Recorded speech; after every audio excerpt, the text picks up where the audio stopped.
¿Cómo estamos? Muy buenos días a todos y bienvenidos a una nueva semana saludable aquí en Junta Médica. Hoy vamos a hablar de un tema muy importante, el ACV, el accidente cerebrovascular. Bueno, si ustedes nos siguen todos los días recordarán que el doctor Carlos Malpica del SAMU hace unas semanas nos enseñó cómo debemos detectar los signos de alerta de un accidente cerebrovascular, es decir, cuando se interrumpe el riego sanguíneo a una parte de nuestro cerebro. Esto se puede reflejar, por ejemplo, en síntomas como en dificultades para caminar, para hablar, dolores de cabeza intensos, entre otros síntomas que vamos a averiguar a continuación. Lo que debemos hacer es acudir inmediatamente a un centro de salud, a un hospital. ¿Por qué? Porque mientras más tardemos, más células cerebrales empiezan a morir, mueren. Por lo tanto, hay mayores probabilidades de tener mayores discapacidades en un futuro. Empezamos.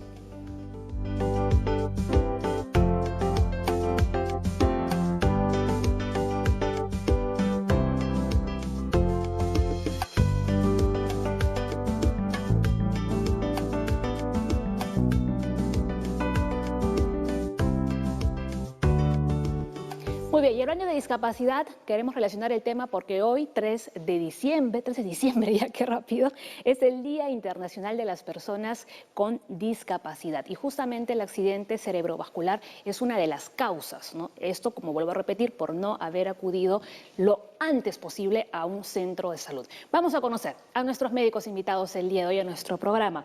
El neurólogo Carlos Abanto, del Instituto Nacional de Ciencias Neurológicas, el cardiólogo Carlos Pino del Hospital 2 de Mayo y el cirujano cardiovascular, el doctor Enrique Castañeda del Hospital Cayetano Heredia.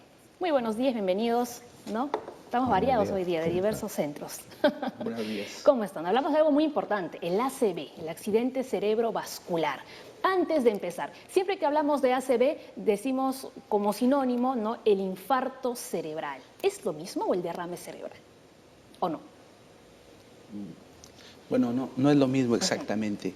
El término general es ACV, enfermedad cerebrovascular, stroke, derrame cerebral, ictus. Sin embargo, el infarto cerebral es un tipo de enfermedad cerebrovascular. Hay dos tipos, el isquémico o infarto y el hemorrágico. Entonces, ¿el ictus sí es lo mismo que un ACV? Sí. Ajá. Muy bien, porque también había una especie de duda. Decía que hay dos tipos, ¿no?, de ACV, enseguida lo vamos a ver en qué se diferencian, además uno es más grave que el otro, ¿no? ¿Algo más que quieran añadir ustedes antes de empezar ya con nuestro tema? No, sí, simplemente agregar que hay que tener cuidado con estos nombres, ¿no? Porque decirle al público que es lo mismo, ¿no? Hablar todos estos nombres, ¿no? Accidente cerebrovascular, desorden cerebrovascular, stroke, ¿no?, en inglés, ictus, ¿no? Todos ellos significan lo mismo, ¿no? Pero no confunde. No, así es. Doctor Castañeda. Bueno, lo más simple que para el público yo diría que el accidente cerebrovascular en su diferenciación, unos son por obstrucción de la arteria, no llega sangre al cerebro, por lo tanto no funciona bien las células cerebrales, y el otro es por hemorragia, o sea, se inunda el cerebro de una arteria que se ha roto. Claro, me explicaba el doctor cuando hay un huaico, me decía usted, ¿no? Es una hemorragia muy grave que puede ser intracerebral o subaracnoidea, es un tipo de... Y el isquémico que ha mencionado el doctor Abanto claramente, que es por obstrucción. Entonces no llega sangre a un territorio del cerebro y por lo tanto esas células sufren y pueden morir. Muy bien. A ver, el accidente cerebrovascular, el ACV, es una de las principales causas de discapacidad en el mundo. Puede presentarse a cualquier edad, aunque existe mayor riesgo en los adultos mayores. Se produce cuando se interrumpe el riego sanguíneo a una parte del cerebro o cuando ocurre un derrame de sangre en el cerebro o alrededor de él. Los accidentes cerebrovasculares ocurren de manera rápida y sus síntomas aparecen repentinamente. Recibir ayuda de inmediato ayuda a tener una recuperación completa. Decíamos que le puede ocurrir a cualquier persona, pero hay ciertas personas que tienen mayores probabilidades. Por ejemplo, los que tienen hipertensión, me explicaba el doctor, ¿no? Son personas con mayor riesgo. Bueno, existen ya patrones de riesgo para esta enfermedad. Una es la hipertensión, sobre todo paciente que no se controla, que tiene presiones muy variables. Entonces una subida muy brusca de la presión arterial puede desencadenar un accidente cerebrovascular. ¿Los diabéticos también? Sí, así ¿Son una es. población de riesgo? Así es, hay factores de riesgo vasculares y estilos de vida también que ponen en riesgo al paciente. Además de la hipertensión que puede dar tanto el isquémico como el hemorrágico, está la diabetes y estamos viendo una tendencia, un incremento como causa a la fibrilación auricular, que es una arritmia al corazón que produce émbolos y por lo tanto da infartos cerebrales recurrentes. También, ¿no? Sí, muchos de las personas que nos están viendo dirán, bueno, que es un cardiólogo en un tema de cerebrovascular, ¿no? Pero eso hay que tenerlo bien claro, ¿no? Como bien lo ha dicho el doctor Abanto, existen pues una serie de causas de accidente cerebrovascular, pero dentro de ellas hay causas cardiovasculares, que en resumen, fundamentalmente podríamos decir que son dos, ¿no? Uno, la hipertensión arterial que nos ha mencionado el doctor Castañeda, en la cual es tanta la presión que existe a nivel general y también a nivel del cerebro que se puede romper una arteria y producir un accidente cerebrovascular hemorrágico. Y por otro lado, hay otra enfermedad que es una arritmia, es decir, la falta de ritmo del corazón, una arritmia, repito, que se llama fibrilación auricular, en la cual el corazón late en forma desordenada y eso hace que se formen coágulos dentro del corazón. Y esos coágulos posteriormente pueden salir y van por vía arterial hacia el cerebro, obstruyen y producen un accidente cerebrovascular isquémico, ¿no? A ver, para que nos quede claro, ¿no? Entre los dos tipos de ACV está el isquémico y el hemorrágico, por otro lado. A ver, para diferenciarlo bien, una explicación breve, pero sencilla al mismo tiempo. A ver, ¿quién nos quiere explicar? ¿Cuál de los tres? Doctor. Sí. Ahí tenemos la imagen, ¿no? Para poder ver la diferencia. La enfermedad cerebrovascular puede ser de dos tipos. La enfermedad cerebrovascular isquémica, cuando se obstruye un vaso sanguíneo, sea por un coágulo o por una placa, se obstruye y la circulación no llega al cerebro y lo que ocurre es se muere una porción del cerebro. Esto se da aproximadamente en el 80% de los casos, es lo más frecuente. Y la enfermedad cerebrovascular hemorrágica es cuando se rompe una arteria del cerebro y por lo tanto se extravasa sangre y da pues una lesión cerebral que es muy mortal. También quisiera comentarles que en el Perú es la segunda causa de muerte. O sea, ya no estamos tanto con la literatura del exterior, sino estamos ante un problema de salud pública nacional. Y eso es porque se llega ya muy tarde. Sí, y por sí también es una enfermedad catastrófica. Muy bien, tenemos el dato número 1. Estamos en vivo, así que pueden mandarnos todas sus consultas a las cuentas de Junta Médica en Facebook y Twitter o también pueden llamarnos al 619-0670 para que nuestros doctores aquí en el plató puedan responder todas sus dudas. A ver, los síntomas de un accidente cerebrovascular aparecen repentinamente. A menudo hay más de uno al mismo tiempo. Entre ellos podría ser, por ejemplo, el dolor de cabeza, ¿no? Dificultades para hablar, para caminar. Nos decía el doctor Carlos Malpica, que vino hace unas semanas, que una de las formas de saber, por ejemplo, era pedirle a una persona que levantase los brazos y si podía levantar el otro a la misma altura. Sí, existen diversos tipos de síntomas, ¿no? En forma general, como es un tema que tiene que ver con el sistema neurológico, con el cerebro, pueden haber síntomas de tipo motor, es decir, de movimiento, como bien lo has manifestado, el paciente no puede sostener uno de los dos brazos, se cae primero uno. Puede haber síntomas de tipo sensitivo, ¿no? Siente sensación de adormecimiento en uno de los brazos o en cualquier parte del organismo, y otro de tipo cognitivo, ¿no? Es decir, el paciente no puede identificar, por ejemplo, a sus familiares, y inmediatamente, pues como bien se ha dicho, tiene que ser llevado a un centro hospitalario a emergencia, ¿no? Muy bien. ¿Algo más que añadir o nos vamos a la pausa, doctor? Sí, un test con preguntas muy sencillas que el familiar podría hacer. A ver. Por ejemplo, preguntarle su nombre, preguntarle el día, ¿no? Preguntarle al paciente en dónde está. O sea, son para saber si el paciente está perdiendo la conciencia o está obnubilándose. Y luego, desde luego, si un paciente ya pierde totalmente la conciencia, ya estamos ante un evento más grave. Y lo que ha mencionado el doctor Pino, que son la parte motora, pedirle que levante el brazo y que lo sostenga. Si no lo sostiene, o la pierna, entonces estamos frente a un déficit motor. Y el otro aspecto también es importante, el habla. Sí. Si tiene dificultad para pronunciar palabras, ¿no? Eso también está manifestándose algún síntoma que está afectando al cerebro.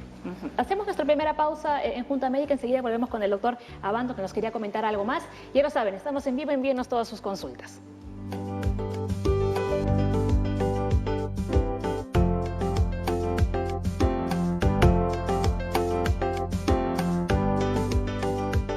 Bien, antes de irnos a la pausa, estábamos comentando con los doctores cuáles son los síntomas que pueden aparecer con un accidente cerebrovascular. Vamos a seguir repasando para que nos quede todo bastante claro.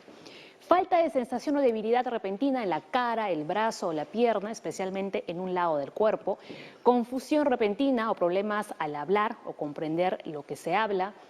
Problema repentino en ver por uno o por ambos ojos, problema repentino al caminar, mareos o pérdida de equilibrio o de coordinación, dolor de cabeza severo, repentino, sin causa conocida. Y queremos incidir con el último síntoma, que es este dolor de cabeza, porque queremos que el doctor Abanto nos explique cómo es este dolor de cabeza para poder diferenciarlo con otros, ¿no? Que podemos tener, con una cefalea común, digamos. Sí, la característica de los síntomas es que el inicio es brusco, súbito, no avisa. Como han comentado los doctores, parálisis de un lado del cuerpo y dificultad para hablar son los síntomas más frecuentes. El dolor de cabeza se puede dar en un porcentaje bajo de los pacientes con enfermedad cerebrovascular y usualmente cuando hay dolor de cabeza es que se debe a una hemorragia cerebral. El dolor es brusco, el más fuerte de su vida y muchas veces los pacientes pierden la conciencia. No es el dolor crónico que uno puede tener, que se debe a otras causas diferentes como la migraña o la cefalea tensional. Y generalmente cuando una persona ya pierde la conciencia a raíz de ese dolor de cabeza, me decía usted que sucede en cuestión de minutos. Sí, no avisa y por eso hay que llevarlo lo más rápido al hospital, pero no exactamente al más cercano, sino al hospital que tenga las condiciones para atender un paciente de este tipo, tomografía y el equipo completo, ¿no? En la emergencia, ¿no? Como por ejemplo, usted. El neurólogo, el emergenciólogo, el cardiólogo, el radiólogo, digamos, todo completo. Sí, yo quisiera agregar algo, ¿no? Yo creo que este es un programa también que fundamentalmente debe ser preventivo, ¿no? Hacer la prevención. Entonces yo lo que quisiera hacer un llamado a todas las personas que nos están viendo y escuchando, en el sentido de que cuando tengan algún síntoma, en este caso relacionado a un accidente cerebrovascular, que no pierdan el tiempo diciendo, bueno, le voy a dar un poquito de agüita, a ver si le pasa, no, peor aún, le doy una pastilla y esperar, ¿no? A ver, entre comillas, si le pasa alguno de los síntomas que nos ha mencionado muy bien aquí el doctor Abanto, sino inmediatamente llevarlo a un centro hospitalario a emergencia, porque como se ve en el tratamiento, cada minuto que pasa es muy importante, ¿no? Se puede salvar mayor tejido cerebral, ¿no? Cuanto más rápido es la llegada a un centro hospitalario, una emergencia, lógicamente que tenga todos los equipos necesarios, mayor va a ser la posibilidad de que ese stroke, ese accidente cerebrovascular no deje con muchas secuelas al paciente, ¿no? Ese es el mensaje, ¿no? Actuar rápidamente, no esperar que eso se resuelva por sí solo, ¿no? Claro, para evitar las secuelas y que quedan secuelas que pueda curarse del todo finalmente, ¿no? A ver, tenemos otro dato. Los coágulos de sangre son la causa más común de bloqueo arterial y de infarto cerebral. A ver, doctor Castañeda. Sí, estos coágulos pueden ser de gran magnitud, que dé un accidente cerebrovascular con una isquemia severa, o pueden ser muy leves. Tenemos casos que se conocen como isquemia cerebral transitoria o ataque isquémico transitorio, donde das una confusión, una pequeña mareo, un vértigo, y el paciente no le da importancia. Estos ataques isquémicos transitorios ya son una primera alerta para que el paciente vaya al médico, inclusive a la emergencia. Hemos tenido casos que al estudiarlos estos pacientes tienen severas obstrucciones arteriales o tienen problemas estenóticos valvulares, cardíacos, o sea, ya tienen otras enfermedades y el paciente no le dio mucha importancia. Ese es un dato que yo creo que es muy importante para la comunidad, que esos ataques transitorios de confusión, de pequeña inestabilidad, deben ir al médico. Un paciente puede estar meses y años con un coágulo en el cerebro y ni cuenta se da, ¿o no? Bueno, la obstrucción se va dando progresivamente. O sea, la estenosis de la arteria, de 100% de una arteria sana, se va cerrando progresivamente en un largo de muchos años. hasta que llega un punto en que la obstrucción es tan severa, digamos de un 80-90%, que ya da síntomas. Exacto. Y un pequeño trombo, una pequeña agregación de plaquetas, un coágulo que viene del corazón o una placa que se ha desprendido, Es detonante. termina obstruyendo la arteria que estaba ya en un límite muy estrecho. Muy bien. A ver, vamos a ver el siguiente cuadro. ¿No? Como ya nos contaban los doctores, hay dos tipos de accidentes cerebrovasculares. Está el isquémico, cuando se interrumpe el suministro de sangre a una parte del cerebro. Y por otro lado está el hemorrágico, que es el más complicado, el más grave, cuando un vaso sanguíneo del cerebro se rompe, inunda el cerebro de sangre y daña células cerebrales, ¿no? ¿Cuál de los dos es más común? ¿O los dos son iguales? A ver. El más común es la isquemia cerebral, o el Afortunadamente. infarto cerebral, que se ve en el 80% de los casos, y la hemorragia cerebral se ve en el 20% de los casos. En realidad los dos son mortales y graves y dan secuelas. Se ve estadísticamente, sin embargo, que la hemorragia tiene mayor letalidad en la fase aguda, pero los que sobreviven tienen mejor probabilidad de vivir que los que sobreviven por infarto cerebral, que deja tal vez más secuela, ¿no? Y aquí hablando de secuelas, ¿cuáles son las secuelas que deja, por ejemplo, el ACV isquémico y cuáles son las que deja el ACV hemorrágico? Ambos dejan secuelas similares. Lo que diferencia podría ser la mortalidad de repente en la fase aguda, que es más frecuente el hemorrágico.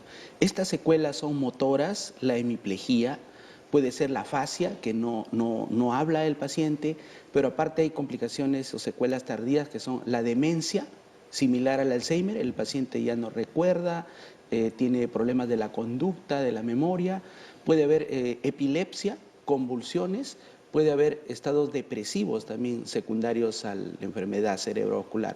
Son enfermedades que no solo afectan al paciente, sino a la familia, a la sociedad. Hablamos que es una enfermedad catastrófica. Sí, una de las principales causas del accidente cerebrovascular isquémico es, como le digo, la fibrilación auricular, ¿no? Porque pueden producirse, como les había manifestado, coágulos dentro del corazón, ir al cerebro, obstruir y producir una isquemia o falta de irrigación, ¿no? Hay pacientes que nunca han ido al médico, ¿no? Yo he tenido pacientes que recién a los 65 años han acudido al cardiólogo porque tienen una leve palpitación, y cuando uno les hace un electrocardiograma tienen pues una fibrilación auricular, o sea, ha estado en grave riesgo de hacer un accidente cerebrovascular. Por eso el llamado es también a que todos los pacientes, pues por lo menos mayores de 35 años, se hagan un chequeo, ¿no? El concepto es que no es necesario que una persona tenga síntomas para ir al médico. Ya, es que ese es nuestro principal problema. Ese es el que principal solo acudimos problema. Cuando ya sentimos algo.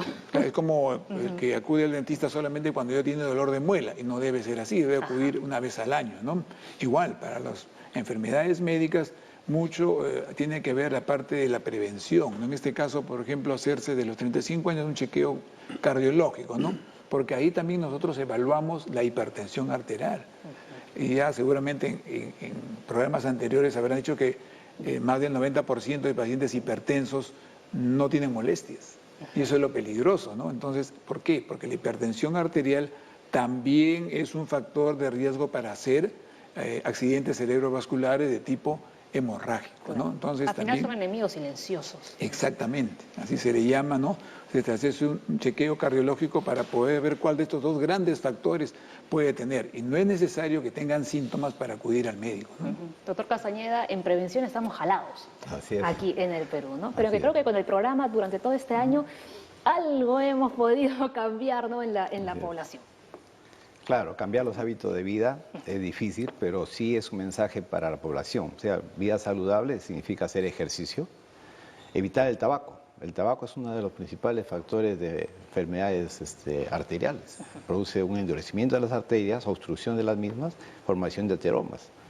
Y un buen control de la diabetes, buen control de la hipertensión es fundamental. Yo creo que son las medidas más importantes que podemos darle el mensaje a la población. Así es. A ver, la ausencia de un adecuado y oportuno diagnóstico es un gran problema en el manejo inicial de los ACV. Para la mayoría de los pacientes con ACV, la terapia física es la piedra angular del proceso de rehabilitación. ¿Es posible revertir todas las enfermedades que usted había mencionado antes? ¿Las secuelas que deja el ACV? Sí. Si el paciente llega pronto, actualmente pues hay unas terapias de intervención que son tratamientos y pueden revertir la enfermedad. Se llama la trombolisis, que se aplica endovenosa, y hay un proceso de implementación en nuestro país de la trombectomía mecánica, que es un procedimiento ya más invasivo. En este caso se ha visto pues que los pacientes pueden revertir totalmente o por lo menos un 30-50% más que el paciente que no recibió, evaluado a largo plazo a los 3 meses. Sí hay tratamiento. No, pero ahora vamos a regresar un poquito más atrás, ¿no? Porque cuando un paciente llega a emergencias, ¿qué es lo que hacen ustedes? ¿Qué es lo primero que se realiza? A ver. Cuando llega un paciente de emergencia y tiene estas características o síntomas, brusca parálisis dural del cuerpo y dificultad para hablar, nosotros sospechamos que tiene enfermedad cerebrovascular. Inmediatamente se le hace sus cuidados y se le hace una tomografía cerebral. Y en la tomografía se diferencia si se trata de un infarto cerebral o de una hemorragia cerebral. Y se da el tratamiento respectivo. El que había comentado es el tratamiento del infarto cerebral, que es el más frecuente, y la hemorragia cerebral también tiene un tratamiento, entrando acá también la parte quirúrgica muchas veces. A ver, doctores. Claro, lo que he mencionado es el tratamiento inicial. Hay que evaluar en qué situación está el paciente. ¿En qué estado? El paciente puede estar con ligeros síntomas o tan deprimido que ha perdido la conciencia, y hay que evitar que el paciente se aspire, que es una complicación severa. El paciente puede ser una neumonía aspirativa por mal manejo de la vía aérea. Entonces, todo lo que se maneja en la unidad de trauma, en la unidad de emergencia, que es ver la vía aérea, ver que el paciente respire bien y ver cómo está la circulación. Son los medios iniciales para poder tratar de salvar al paciente de una crisis mayor. Luego ya vienen los estudios que he mencionado, que es una tomografía. Podemos hacer otros estudios complementarios en el cardiólogo, una ecocardiografía, un electrocardiograma, para determinar qué otros factores pueden estar condicionando la enfermedad de accidente cerebrovascular. Sí, el manejo pues es integral, ¿no? Es multidisciplinario, ¿no? Interviene en primer lugar, lógicamente, el neurólogo, que es el que dirige, digamos, el manejo, ¿no? Pero el cardiólogo también, ¿no? Para ver la posibilidad de que el paciente tenga una fibrilación auricular, ¿no? Y muchas veces hay pacientes que con muy mala suerte tienen por primera vez fibrilación auricular y justo hacen el trombo, el émbolo, que viaja hacia el cerebro, ¿no? Entonces, el cardiólogo en este aspecto tiene que tratar de revertir esta arritmia. Si es una arritmia pues, que tiene poco tiempo, se puede revertir.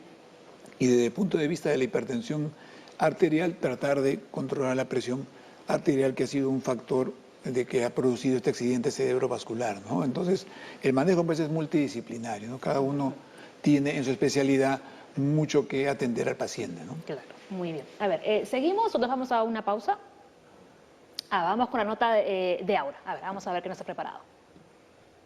Hola, esta ruta de la salud es bastante amplia. Hemos llegado al Instituto Nacional de Rehabilitación para conocer mucho más de cerca cuáles son los objetivos, el equipo y tratamientos que comprende el Departamento de Lesiones Medulares. Así que empecemos.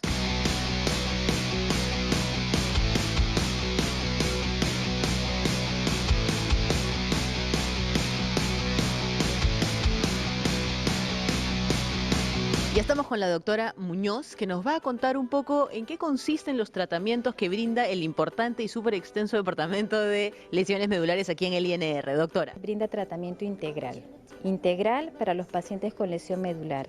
¿Por qué se llama integral? Porque incluye una serie de aspectos. El paciente con lesión medular no solamente tiene una alteración en el aspecto motor o en la parte sensitiva, ¿no? No siente igual y ni tampoco se moviliza como antes, sino que también tiene una alteración en muchos órganos y sistemas, principalmente que es la disfunción de las vías urinarias bajas. Intervienen los terapistas, tanto el terapista físico, ocupacional, interviene también un equipo de psicólogas, ¿no? Para dar el soporte que requiere tanto el paciente como la familia, las trabajadoras sociales y también el departamento de nutrición. Junto con enfermería podemos lograr un tratamiento integral.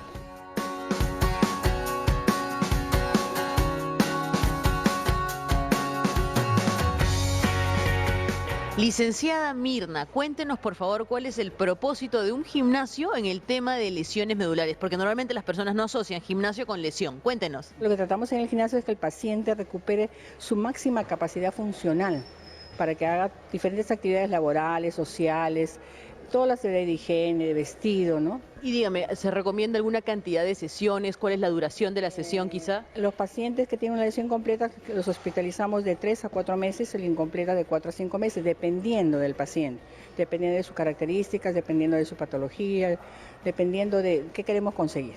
La terapia ocupacional es importante porque el paciente logra independizarse en todas sus actividades de vida diaria. Como pueden apreciar en este momento, ellos están cocinando. A pesar de que son varones, vuelven a desempeñar un rol ocupacional para ser parte importante del hogar, ¿no? Mayormente los pacientes acuden aquí en una estancia de 3 a 4 meses de hospitalización, en donde ellos logran una independencia óptima cuando son lesiones bajas y cuando son lesiones altas una semidependencia.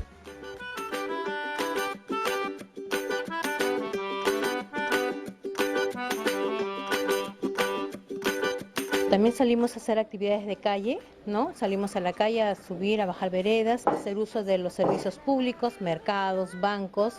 También hacemos uso de transporte público, el metropolitano o las mototaxis. Licenciada, qué importante todo lo que menciona, y el día de hoy no nos vamos a ir del INR si no hemos probado la cachanga de terapia ocupacional. Gracias. El paciente puede lograr recibir tratamiento de dos maneras. Una es hospitalizándose por un periodo determinado que puede ir entre 1 mes a 2 hasta 4 meses incluso, o también bajo una modalidad ambulatoria. Viene, recibe su tratamiento por los mismos profesionales especializados, ¿no? Los mismos terapistas, las mismas licenciadas, y de acuerdo a los objetivos y metas, en ambos casos se elabora el programa integral.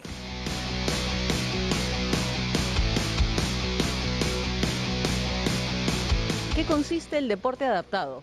Bien, el deporte adaptado es una modalidad de terapia aplicada a personas con discapacidad, adaptado a su condición física.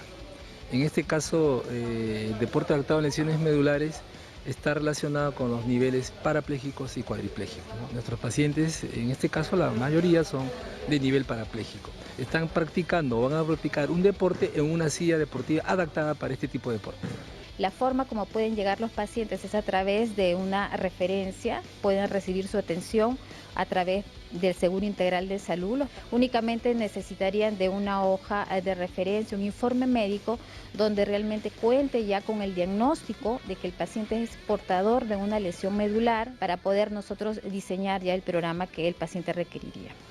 Excelente, doctora. Muchas gracias nuevamente. Paola, hemos terminado nuestra ruta de la salud aquí en el Instituto Nacional de Rehabilitación para el Departamento de Lesiones Medulares, así que regresamos contigo al estudio y muchas gracias. Chao.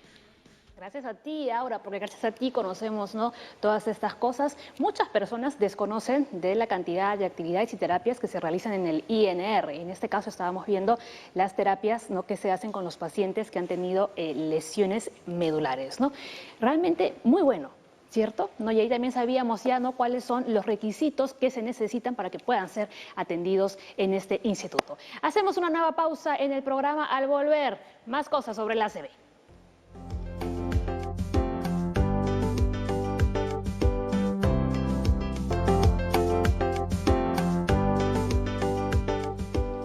Muy bien, para aclarar aquí un asunto, ¿no? Les decíamos al inicio que hoy es el Día Internacional de las Personas con Discapacidad, así que el informe que nos acaba de presentar Aura es justamente personas que tienen discapacidad a raíz de una lesión medular, para que no lo vayan a relacionar con el ACV, para que quede claro. A ver, vamos rápidamente ya con las consultas en las redes sociales porque el tiempo corre. A ver, dice, buen día, los hormigueos en la cara de noche son anticipadores de un ACV, tengo 28 años y sufro de presión alta muy bruscos. Sí, hay que tener mucho cuidado con este tipo de síntomas, ¿no? Lo que nosotros llamamos parestesias en términos médicos, pero que las personas lo llaman como adormecimiento, hormigueos, ¿no? Y si eso está, si bien es cierto, esto puede estar relacionado a muchas causas, esto de los hormigueos, pero en este caso nos está diciendo de que tiene la presión alta. Muchos de los pacientes tienen la presión alta, no lo saben o tienen pocos síntomas y no se hacen ver. entonces habría que al paciente o la paciente que ha escrito decirle que se vaya a hacer un chequeo desde el punto de vista cardiológico o por lo menos que se tome la presión arterial porque de repente no la tiene controlada y eso es lo que le está produciendo esa sensación de hormigueo en la cara. De ahí, si se tratara de un problema de hipertensión arterial con hormigueo, de ahí hay un paso para que pudiera ser un accidente cerebrovascular, ¿no? Muy bien. Vamos con otra consulta en el Facebook. Bueno, vamos con lo que tengo aquí en la mano. Flora Costa llamó desde Surco, dice, hace 3 años tuve pérdida de audición en el oído izquierdo. Me indicaron que había tenido un microinfarto. Antes de este accidente escuchaba bien por ambos oídos. Sí.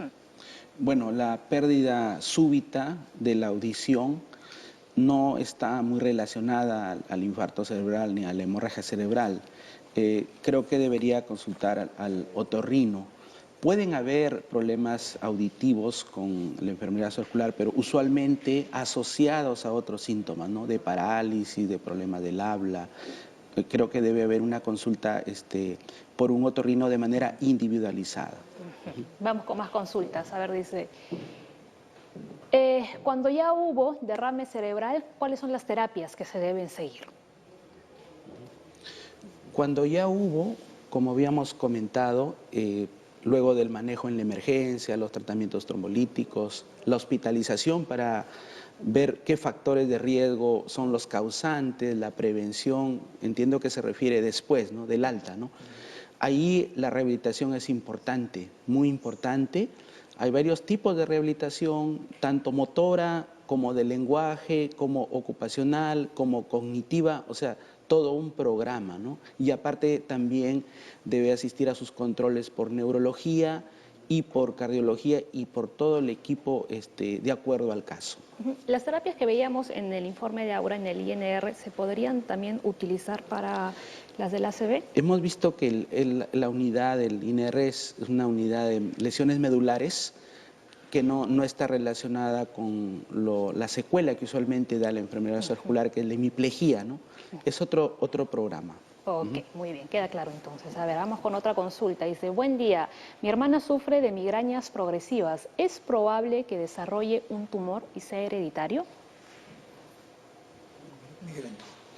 Está premiado el doctor. No hay relación. La migraña es una enfermedad de los vasos sanguíneos que produce dolor de cabeza hemicránea. El tumor es otra etiología, no hay relación. Muy bien. A ver, tengo aquí unas consultas. Duane, desde San Borja, dice, sufrí de ACV y en el último no sentía el lado derecho del cuerpo. Tengo síndrome de antifosfolipídico. Sufro de fibrilación auricular y tengo marcapasos. ¿Qué puedo tomar para evitar eso? Bueno, el síndrome antifosfolipídico en términos generales es una enfermedad que entre otras cosas produce la presencia de coágulos y que lo puede llevar a ser un accidente cerebrovascular. La fibrilación auricular también, como lo han mencionado, ¿no? O sea, en este caso podría tener 2 causas de accidente cerebrovascular que haya presentado la paciente y tiene también un marcapaso, ¿no? Lo que hay que hacer en estos casos, que ya llamamos ya el tratamiento crónico, que lo estaba comentando el doctor hace unos momentos, también tenemos que ver los cardiólogos. Cuando el problema de base ha sido un problema cardiológico, ¿no? Si es una fibrilación auricular, pues darle un tratamiento para o revertir la fibrilación auricular, si es que no se ha hecho, o para controlar la frecuencia cardíaca, control de frecuencia cardíaca. Y también en la etapa crónica, si se trata de una fibrilación auricular, hay que anticoagular al paciente.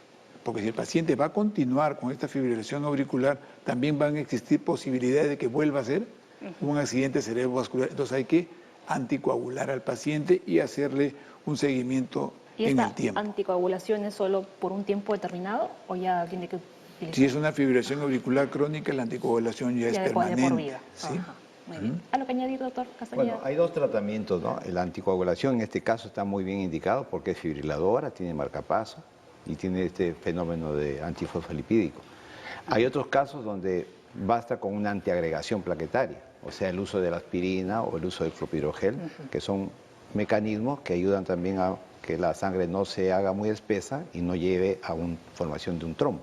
Entonces hay que evaluar bien el caso qué es lo que requiere. O es anticoagulación o es una antiagregación. Son las dos terapias que pueden complementar a un paciente ya crónico que ya se definió que requiere un tratamiento además complementario. Claro, si el paciente, digamos, no tiene fibrilación auricular, no necesita la anticoagulación, ¿no? En ese caso se le da antiagregantes plaquetarios, ¿no? Muy bien, ahora vamos con más consultas.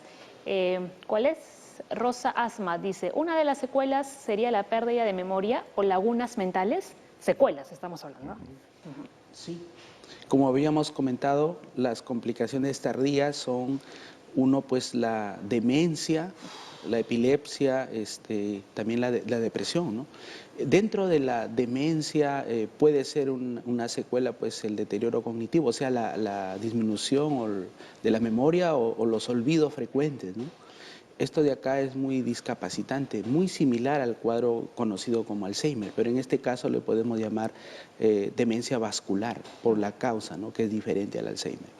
Sí, yo creo que no hay que llegar a las secuelas, ¿no?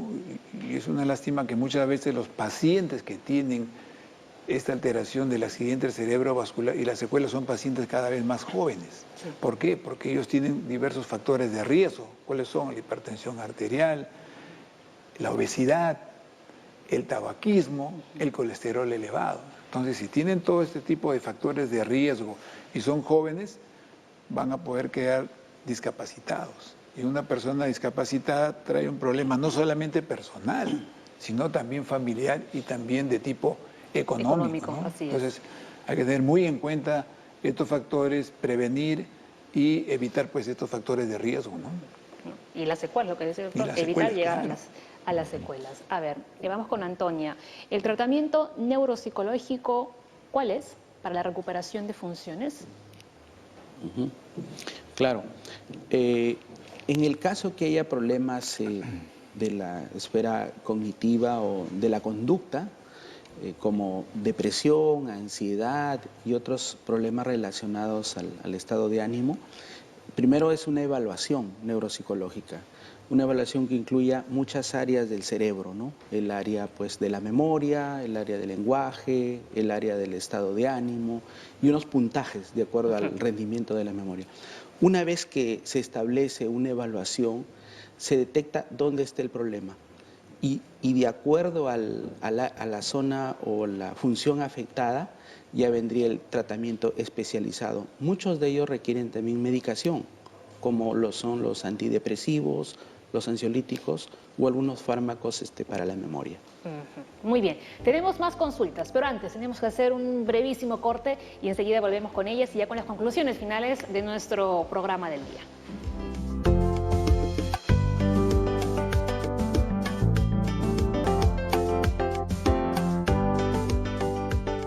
A ver, para que nos quede bien claro, vamos a repasar cuáles son los factores de riesgo para que una persona pueda tener un accidente cerebrovascular. Ya lo han dicho los doctores en repetidas ocasiones: la hipertensión, enfermedad cardíaca, colesterol alto, diabetes, fumar y añadimos a esta lista también la obesidad, para que quede claro. Sí, no también en esa lista, todos estos factores de riesgo son controlables. Eso es cierto. Eso es muy importante. La hipertensión, con un buen tratamiento, puedo nivelar, ¿no? El colesterol elevado también, le hago sus análisis, detecto que tiene el colesterol o triglicéridos elevados, le doy tratamiento. La diabetes también puede ser controlada. Eso puede ser hasta prevenible, incluso. Claro, y fumar también. O sea, todos estos son factores de riesgo que se pueden prevenir. Hay otros que no, por ejemplo, la edad, por ejemplo, no se puede prevenir, uno no puede regresar en el tiempo, pero lo importante es que estos factores de riesgo pueden ser controlados, es decir, nosotros podemos evitar que un paciente llegue a hacer estos tipos de accidentes cerebrovasculares.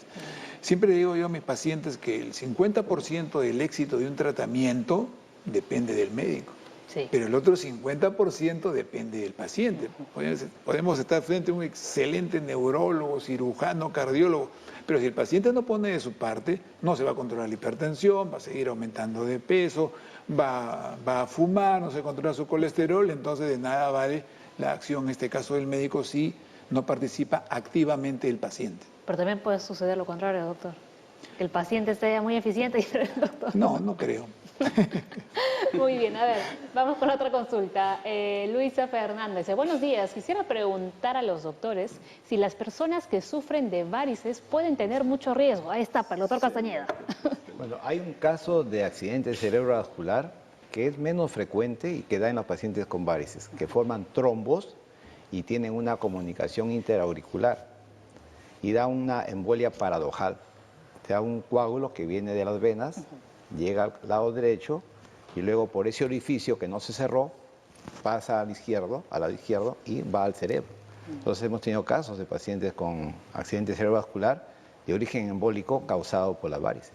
¿Qué deberían hacer en este caso? Entonces, bueno, en primer lugar, como comentamos en un programa anterior, controlarse el problema de la varices, usar sus medias elásticas, sus vendajes compresivos, tratar de evacuar esa sangre que se acumula en las piernas, porque eso forma coágulos, y hacer ejercicio, bajar de peso. Y en el caso de que se haya detectado una comunicación interauricular, debe ir para evaluarse tanto por el cardiólogo como por el cirujano cardiovascular si es posible operarlo, cerrar esa comunicación, porque si no estamos dejando ahí un evento que puede más adelante repercutir en su salud. Claro, ¿no? Y usted que hablaba de estas medias elásticas, cada cuánto tiempo deben cambiarlas las personas que las utilizan? Bueno, se aconseja que mientras tenga la elasticidad suficiente y produzca la compresión necesaria, la media se puede usar. Se recomienda pues tener varios pares de medias para ir cambiándolas. Cuando ya perdió su elasticidad, hay que desecharlas. Puede ser 6 meses, 1 año, dependiendo del nivel de uso, ¿no? Pero antes deben acudir al médico para que les indiquen cuáles en concreto deben comprar. Para darles la presión necesaria de las medias, porque vienen de diferentes tipos de presiones, ¿no? Muy bien. A ver, rápidamente, terminamos con las consultas. Betty llamó desde el INSE, tiene 71 años. Dice, al lado derecho del cerebro tengo un bultito y me detectaron un aneurisma de 3 milímetros. ¿Esto se puede disolver? ¿Cómo puedo evitarlo?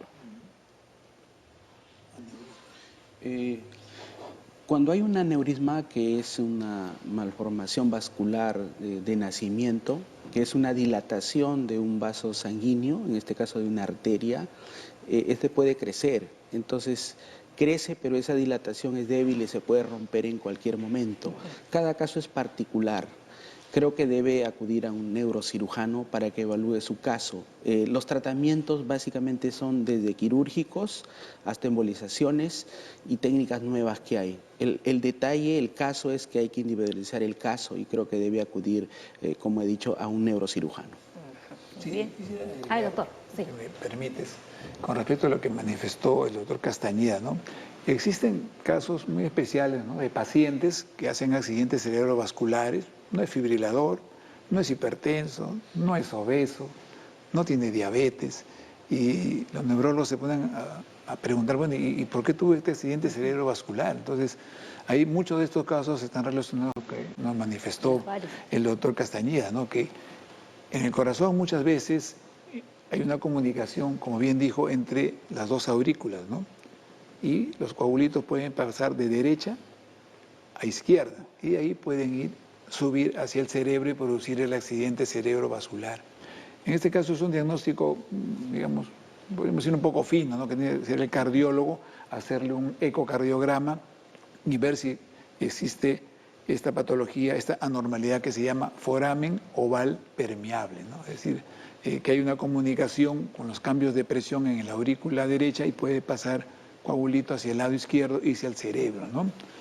Por eso siempre le digo que este es un trabajo pues multidisciplinario, ¿no?, en el cual tiene que haber una serie de especialidades para evaluar al paciente, ¿no? Sobre ese tema hay un caso que vemos con frecuencia en nuestro hospital. Pacientes que vienen con ACV, pero su causa ha sido cardíaca. Y es importante que todo paciente que haya tenido accidentes deba ser evaluado con una ecocardiografía, porque hemos encontrado tumores cardíacos.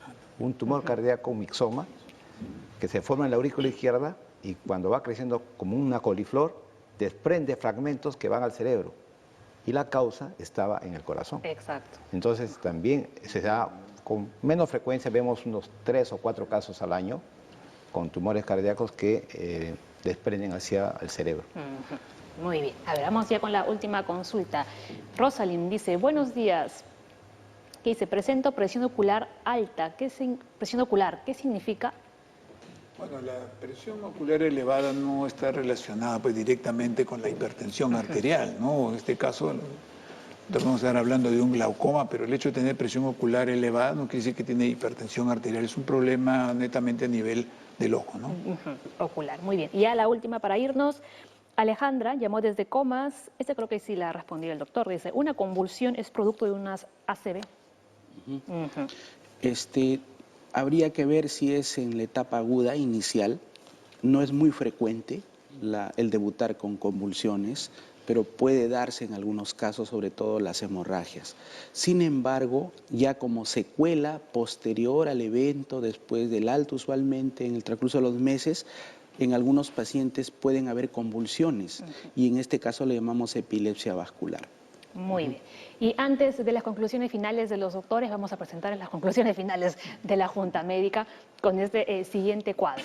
A ver, un accidente cerebrovascular es una emergencia médica. Como nos dijeron nuestros invitados, deben acudir a los hospitales que realmente cuenten con todos los equipos necesarios para que puedan tratar esto. A ver, si notas cualquier síntoma de un accidente cerebrovascular, no esperes. Conoce tus factores de riesgo de sufrir un accidente cerebrovascular, que ya los hemos repasado aquí en el programa. Y ahora sí, es el turno de ustedes. Sí, solamente reiterar lo que dice en uno de los párrafos que has mencionado, ¿no? De que te debe hacer la prevención. Para mí es importante, siempre que voy a alguno de los programas médicos, siempre insisto, prevención, ¿no? Prevención, nosotros debemos de evitar llegar a estos problemas, ¿no? De accidentes cerebrovasculares y sus secuelas, ¿no?